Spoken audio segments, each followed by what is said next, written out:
Good morning, everyone. Today, I'm here to talk about, for the next 30 minutes, about Bluewolf Sightline. And this is an application lifecycle management tool that Bluewolf, our consulting firm, has built to help manage changes in your Salesforce platform. So how many of you guys are already on the Salesforce platform and have done a deployment? Right? So you guys know some of the challenges around this stuff, right? Um, so before we begin, just a quick introduction of myself. I'm the director of products at Bluewolf. Been with the company for 13 years about now. I manage the product team. Been in software development in various different forms and shapes for a long time. I have my colleague here, Jason Tallis, who's going to be also doing part of the demo. He's my technical architect, and again, you can see he's been with the company for a very long time. We've been working on the Salesforce platform for a pretty long time as well. So, managing changes is difficult on the Salesforce platform, right? One of the big challenges around this is component documentation and managing those changes around there, right? So one of the beauties about Salesforce platform is that you can make these changes either declarative or by coding, right? And it makes it easy to make those changes. So how are you going to manage that? Because over time, you're going to have a lot of customizations and a lot of things going on in there that you're going to be very concerned about it from an admin level or developer level, development perspective about what you're changing. And in addition to that, if you're like a solution architect or tech architect, when you're designing new features or new things on top of that platform, how are you going to know what changes you're going to make is going to impact some other existing business functionality and things around that nature, right? And we know documentation isn't really fun for anyone, but it's a necessary evil, right? So how can we develop a best practice around this to incorporate that into a methodology or process to keep that up to date, right?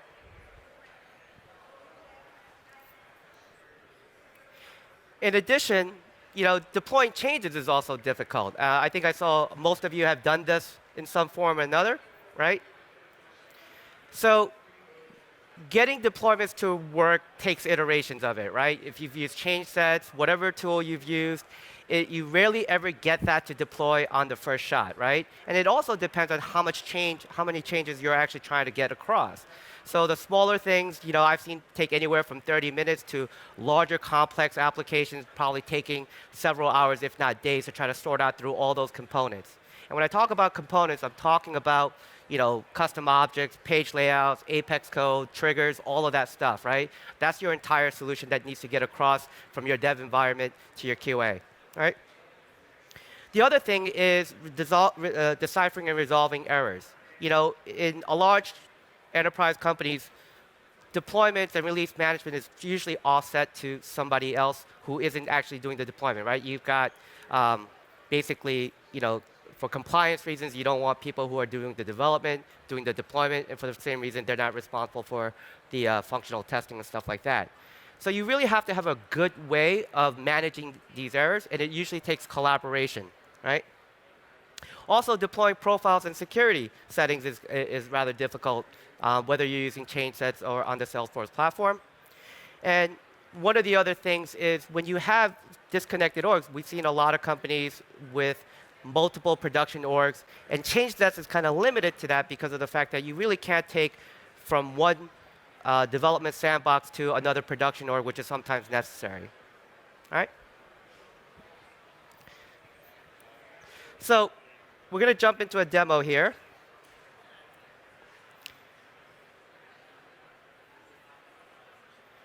And let's go ahead and walk you through this. All right. So what you're looking at here right now is our Bluewolf Sightline application. It is built on the Salesforce platform. It's a managed package that we can install to any org. And this is what you're looking at right now is probably the core part of our application. When we talk about Salesforce lifecycle management, there's going to be a lot of things that go into that. Testing, backlog management, feature changes, feedback, deployments. But what we're going to focus on today for the next 15, 20 minutes or so is actually doing the component documentation and tracking that as well as doing deployments across orgs. So what you have here is a list of backlog items that typically a project manager or someone is managing. And if we go ahead and take a look at one of these, let's actually jump around. Here's a sample of what a backlog item in our application looks like. So are most of you familiar with Agile and that methodology and so forth? Okay. So this is, I'm not going to spend too much time on here, but you can see that we have a lot of information that it relates to an Agile story format. You've got some requirements, acceptance criteria, as well as solutions. But the feature that I want to kind of focus you guys on is down here. So if I kind of role play here a bit, let's say I'm a developer or an admin. I've got a backlog item, something that I've developed in my development sandbox. So now I have a job of trying to communicate what I built out as a solution and passing that information along so that it can get deployed to a particular sandbox or something like that. So what we've built is a custom interface that allows me to search for various different components for me to document to this backlog item. So maybe I worked on an object. Maybe it's the account. And maybe I did my work in a development in my Dev1 sandbox. So I'm going to go ahead and search for that. And I got a spelling error. And here, it brings me back a set of results of components that are particularly in that sandbox. So how this is all working is that we actually have a tool that works behind the scenes to actually scan any sandbox that you configure into this application for all the components, all that metadata component, in order for you to document that. So I'm going to go ahead and select this item, add that to my list of components. So this is really providing me now a solution, right? All the things that I've modified, created to provide a solution to this backlog item. Go ahead and save that. And now that item has been added to this list. Now, at the surface, this really doesn't seem like a whole lot of neat functionality going on. But what's great about this is that if I jump forward a little bit, we're developing a process and a feature inside this application that allows me to document these solutions and create a mapping of sorts between business functionality and the low-level Salesforce components that we've actually created and modified. And what's great about this is that 6 months from now, if I'm a solution architect or a tech architect and I've got a new feature or something that I'm working on, and I'm thinking about modifying that, our Bluewolf Sightline application allows me to search for various things that I might want to change. And it provides me some pretty interesting information. I can see where this component lives in terms of all the sandboxes or in my environment. And because we're using this process for everything, I can also see what other user stories or applications in the past are dependent on this component. So if I want to be smart, I can be very careful and take a look at what other stories are using this and do a little bit of impact analysis. Am I potentially modifying a custom object, a page layout, or a piece of code that's tied to some mission-critical functionality, right? And without getting too much into the details about this, our Bluewolf Sightline application also allows you to document test scripts. So you have kind of that end-to-end traceability.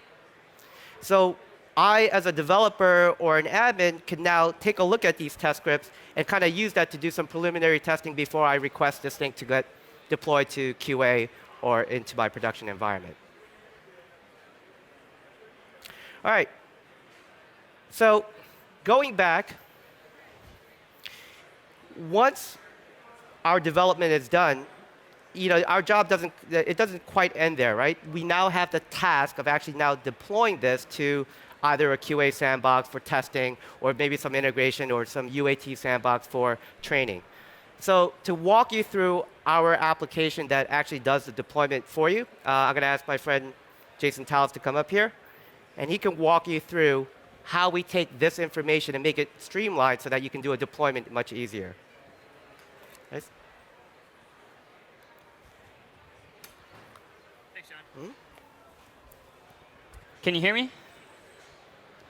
All right, great.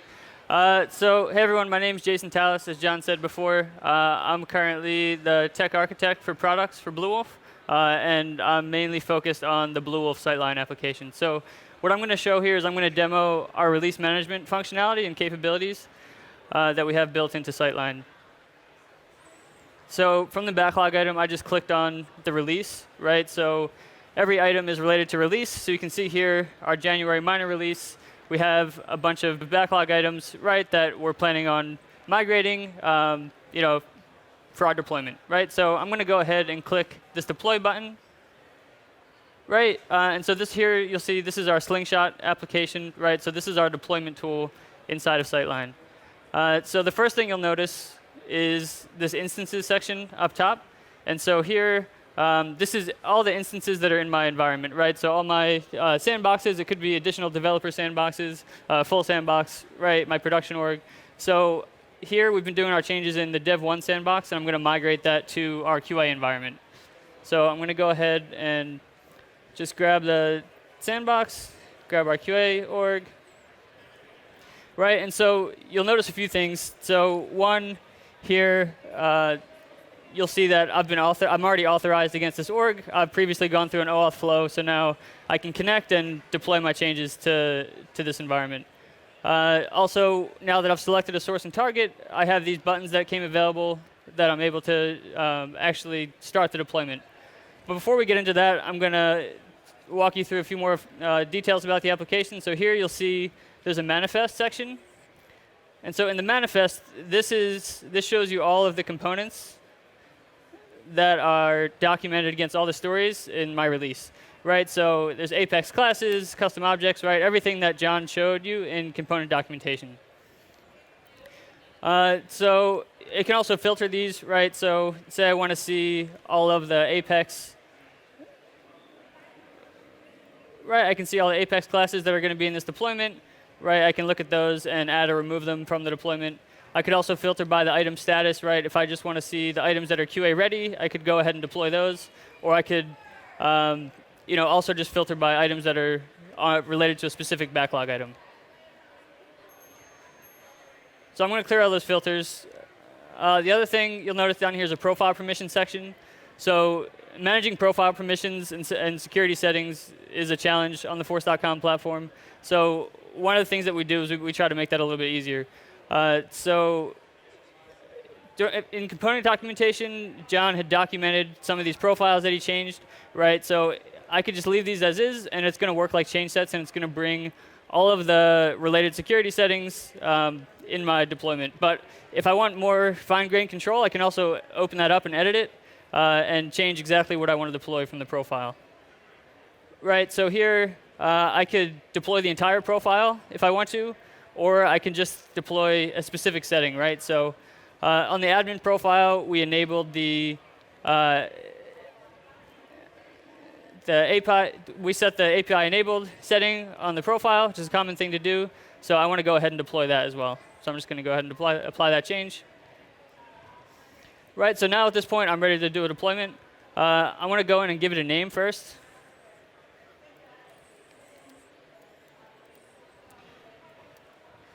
Right, so we give it a name so that we can save it and come back and reference it later. Right, any change that we make will be saved, and I can load this deployment.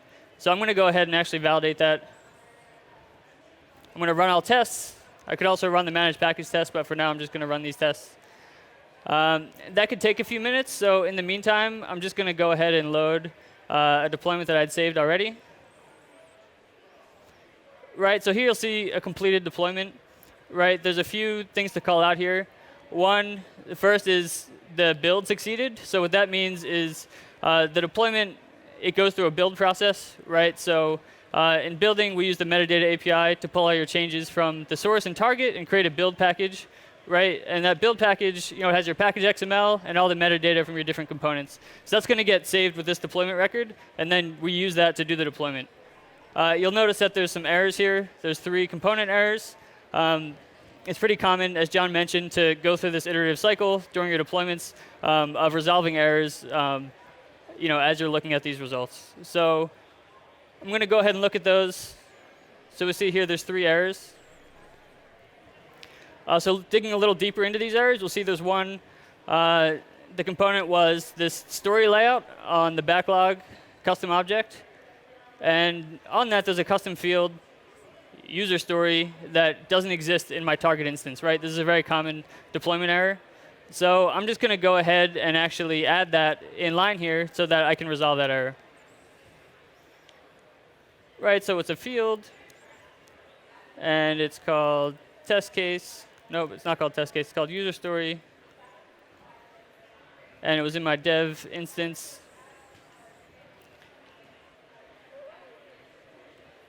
Right, so I'm going to go ahead and add this component so I can resolve that deployment error. Right, so here you'll see that that component shows up in my manifest, right? It shows up, it's a special component, it's undocumented. We want our developers to go back and actually document what they did, or our admins to go back and document what they did, but this allows me as a release manager to get through this error and actually get the deployment into the upstream environment, right? So I can go ahead and validate this. I'm just going to show you the results. I could also save that again.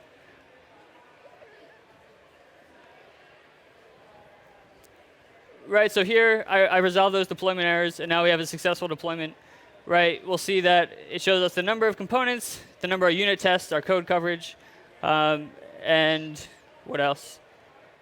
And so that's it for our deployment. We can also go in and look at, as we saw here earlier, these are all the different saved deployments that I've made. So we added a lot of traceability, right? So you can see what deployments you've made to your instances. You can, do iterative deployments. You can break your release into smaller chunks, right? If you want to just deploy some components at once and then deploy, other components in a package later on, we can see that history here. We also have the ability to download the build package, right? As we talked about earlier, every deployment, it has your package XML and your zip file. You could download that, and as a developer, if you need to make more specific changes, you can edit those locally and either re-upload them into Slingshot here, or you could use another tool like the Workbench to do the deployment. So that's pretty much it for Slingshot. At this point, I'm going to bring John back up.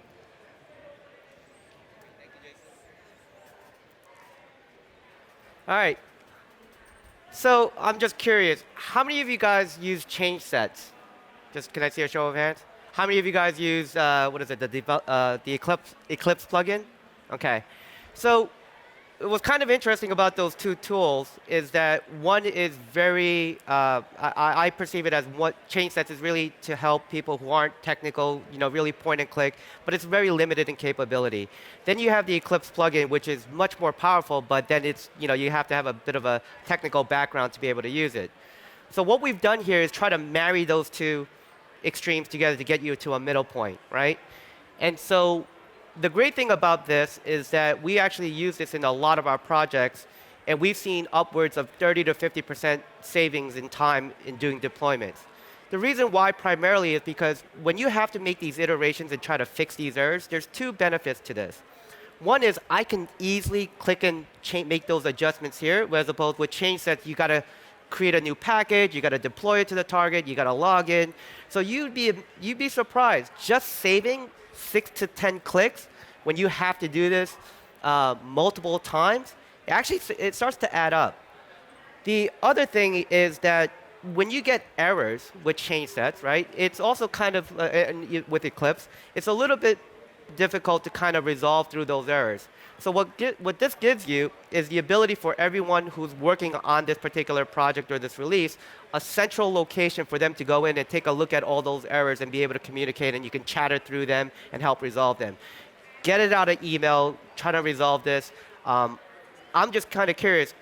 Most people I know, most companies I know that do these kind of error management stuff, do you guys mostly use email, or is it documents? Like, how do you guys typically do that? Is it documents? Like, how do you manage those errors? Are you just alone by yourself trying to resolve those errors? All right. And then the other thing, like I said, as Jason pointed out, what's great about this is that we're not taking away a lot of the neat features that Eclipse plugin gives you. So you can download these packages, and if you're more technical, you can modify these yourself if you know how to play around with the XML and the metadata files. All right?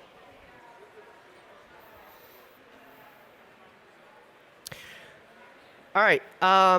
One last thing I'll call out on this is that we take release management very seriously. Primarily, one of the driving factors is that when you do a deployment, you can't undo that as you can with some other platforms, right? Once you commit that and you deploy that, the only way to undo it is to redeploy what the previous version is.